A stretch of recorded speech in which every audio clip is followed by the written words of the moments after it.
Hello મિત્રો, જય શ્રી કૃષ્ણ. મારી હોમ કુકિંગ રસોઈની ચેનલમાં તમારું સ્વાગત છે. ચેનલ પર નવા હોવ તો જરૂરથી ચેનલ સબસ્ક્રાઈબ કરજો, જેથી મારા દરેક વિડીયોનું નોટિફિકેશન તમારા સુધી પહોંચશે.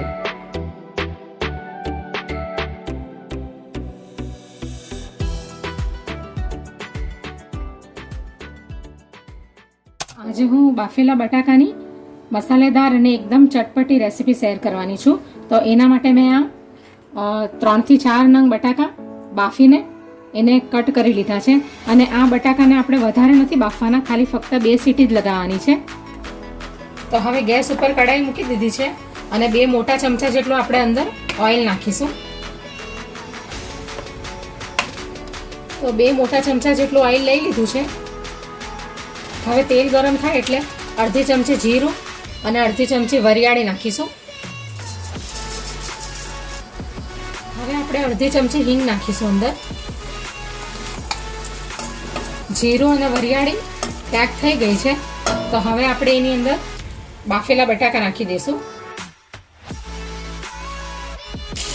હવે આપણે બટાકાને 5 મિનિટ સુધી બરાબર તેલમાં ફ્રાય કરી લઈશું, એટલે એની ઉપર સરસ કોટિંગ આવી જાય.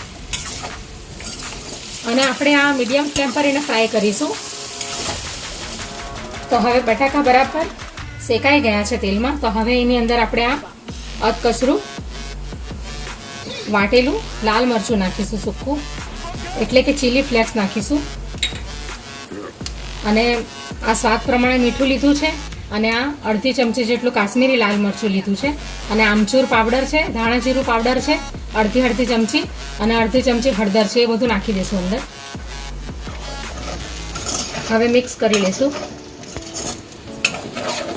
તો હવે બટાકા બરાબર મસાલામાં કોટ થઈ ગયા છે. તો હવે આપણે એની અંદર લીલા ધાણા નાખીશું, 1 મુઠ્ઠી જેટલા. હવે ફરીથી મિક્સ કરી લઈશું.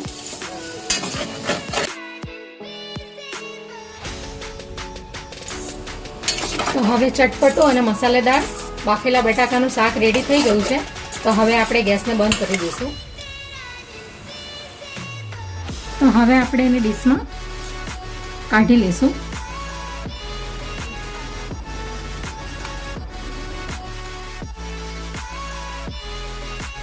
તો તૈયાર છે બાફેલા બટાકામાંથી બનેલું ચટપટું અને એકદમ મસાલેદાર બટાકાની સૂકી ભાજી, જેને તમે પૂરી, પરાઠા, રોટલીની સાથે પણ ખાઈ શકો. એકદમ ઇઝી, ઇન્સ્ટન્ટ અને સિમ્પલ બટાકાનું શાક, અને એકદમ ઓછા ઇન્ગ્રેડિયન્ટ્સમાંથી તૈયાર થયું છે અને એકદમ સ્વાદિષ્ટ અને ટેસ્ટી લાગે છે. તો જરૂરથી બનાવજો.